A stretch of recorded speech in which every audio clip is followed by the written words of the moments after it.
Hello, everyone, and welcome back to The Ease of English. We're so happy you're here again. I'm Abby. And I'm Brian. If you've been listening from the beginning, you know that this podcast is about learning English through calm, natural conversations. We speak clearly, we take our time, and we keep things relaxed and friendly.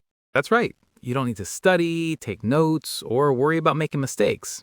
You can simply listen, get used to the sound of English, and let things sink in naturally. You might be walking, cooking, commuting, or sitting somewhere quiet, and that's perfect. In today's episode, we're talking about something almost everyone does, ordering food at a restaurant. This is a very common situation in English-speaking countries, whether you're traveling, meeting friends, celebrating, or just grabbing a simple meal. When people talk about eating out, you'll often hear questions like, "What did you order?" or "How was your meal?" Or maybe, "Did you like it? Would you like anything else?" As always, don't worry about understanding every word right away.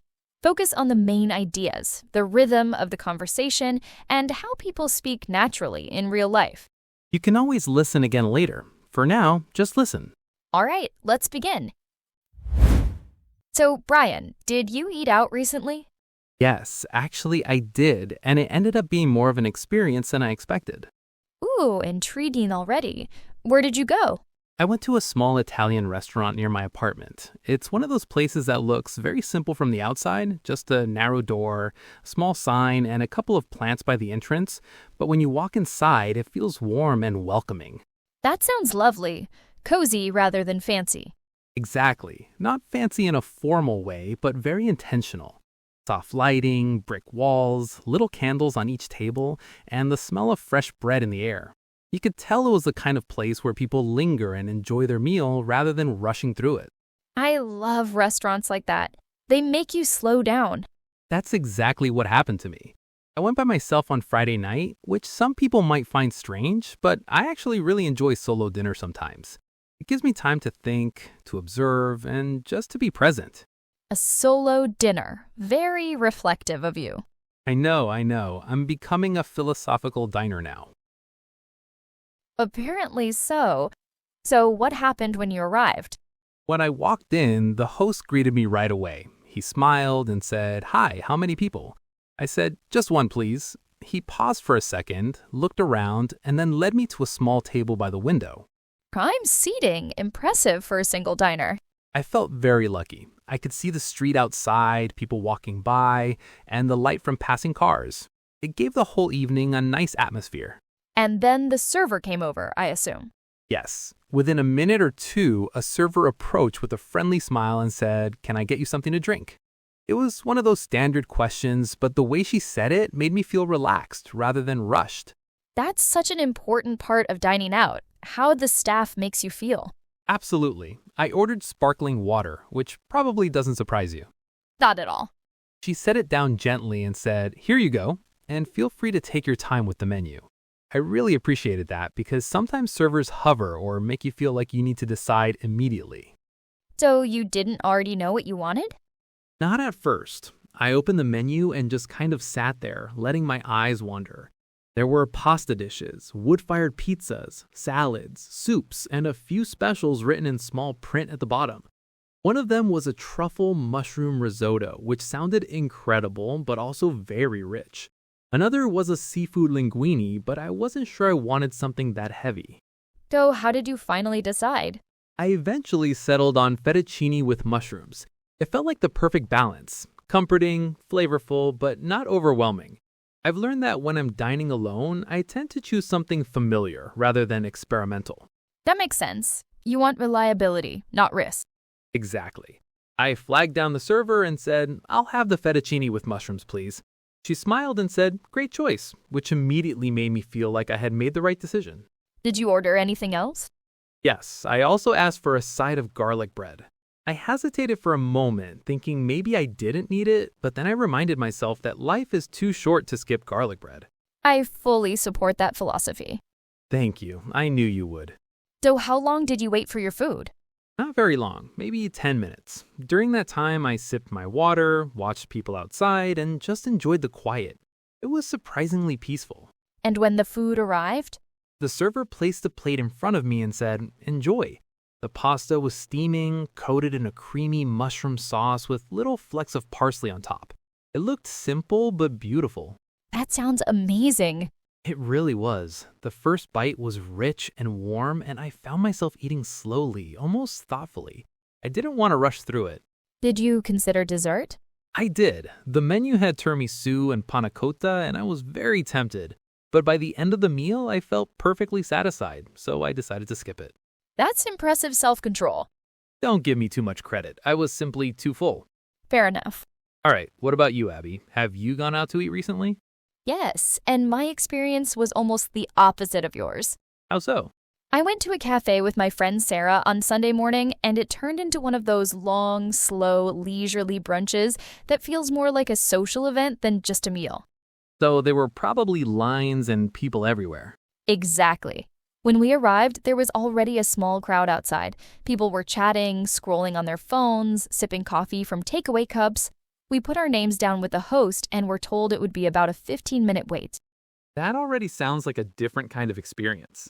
It really was. While we waited, Sarah and I caught up, talked about our week, and watched people coming in and out of the cafe. It felt busy, but in a lively, energetic way rather than stressful. And when you were finally seated? We got a table outside on the patio, which was perfect. The sun was shining, there were plants in big pots around us, and you could hear a faint hum of conversation from all the other tables. It felt warm, relaxed, and very Sunday morning. That sounds lovely. A server came over almost immediately and said in a bright, friendly tone, "What can I get for you today?"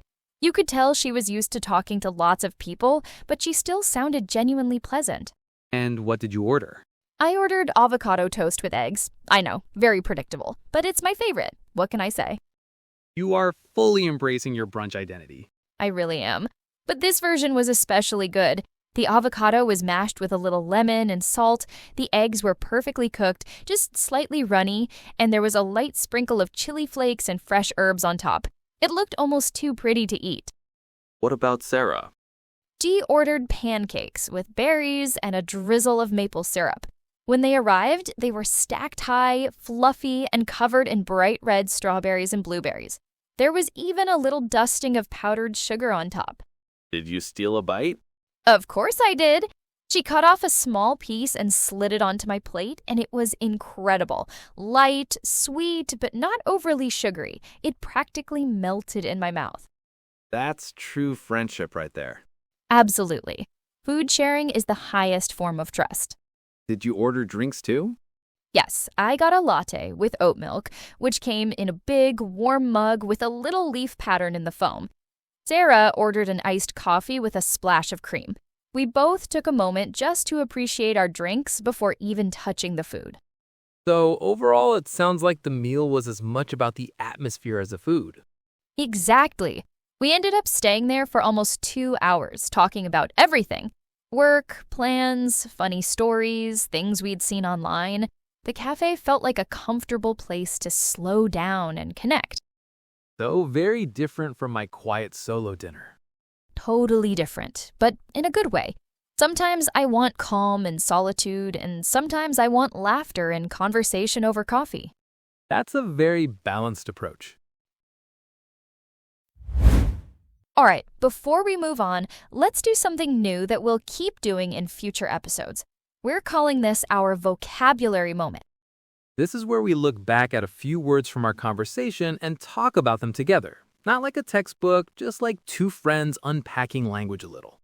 So, Brian, let's start with a word you used a lot, cozy. Yeah, that restaurant really was cozy.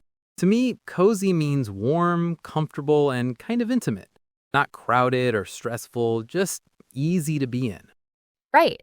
Like when you walk into a place and immediately feel relaxed, you might say, "This cafe is cozy," or "This living room feels cozy." Exactly. It's a feeling word more than anything. Another word we both used is atmosphere. That's a good one.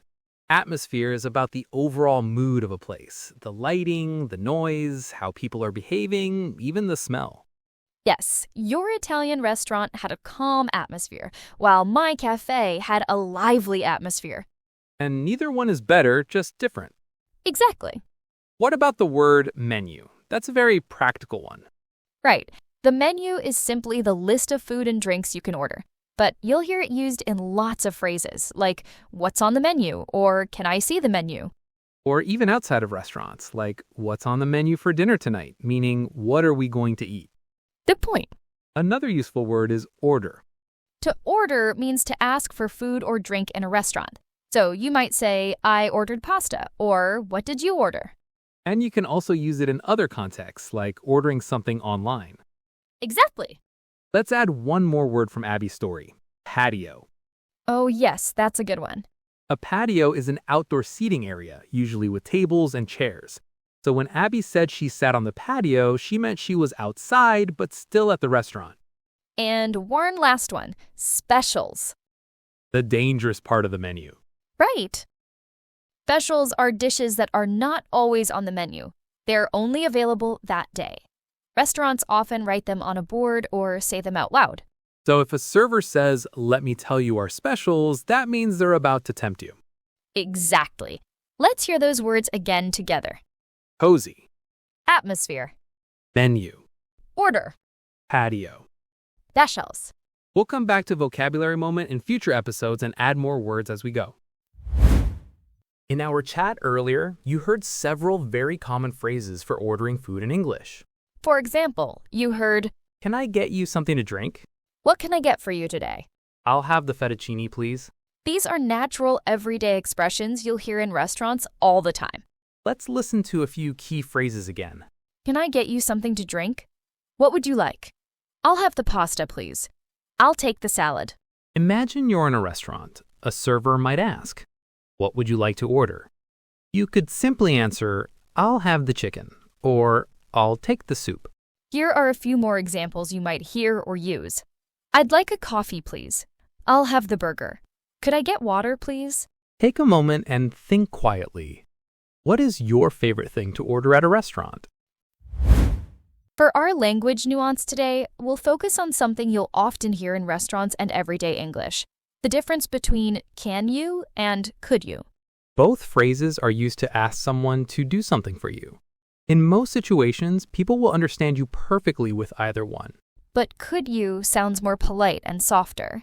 For example, imagine you want more water. You could say, Can you bring me more water? That is completely normal and acceptable. But you might also say, Could you bring me more water, please?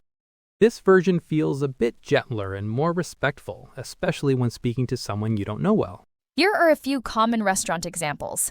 Can I get the bill versus could I get the bill, please? Could you bring extra napkins, please, instead of Can you bring extra napkins? You might ask, can I have a refill? But you can phrase it a little more politely by asking, could I have a refill, please? In everyday English, people often choose could when they want to sound especially polite, with servers, strangers, and in more formal situations. All right, Brian, today we discussed our two very different restaurant experiences. Yep, I had a quiet, reflective solo dinner at a cozy Italian restaurant, and Abby had a lively social brunch with a friend at a busy cafe. Both are completely normal ways to eat out. Now, think about your own experience. Do you prefer eating alone or with friends? Do you like quiet restaurants or lively ones? You don't need to answer out loud. Just reflect quietly for a moment. Now, let's practice a few simple restaurant questions together, just by listening. What did you order? Listen again. What did you order? Now some possible answers. I ordered pasta. I ordered pancakes. I ordered coffee. I didn't order anything. You can repeat these if you want, or just keep listening. Abby, before we finish, one last question. Yes? If you could only eat at one type of restaurant for the rest of your life, a cafe or an Italian restaurant, which would you choose? That's such a hard question. I know, just humor me. I think I'd choose a cafe. I love coffee, breakfast food, and the relaxed atmosphere too much to give it up. Interesting choice. What about you? Would you pick Italian? Without hesitation, yes. Pasta, bread, and good wine forever. Very on brand. Okay, guys, that brings us to the end of episode 3 of the Ease of English. Thanks, as always, for spending some time with us today. In our next episode, we'll talk about making small talk, another very common and useful part of everyday English. Until next time, keep listening. Keep learning. And remember, English can feel easy.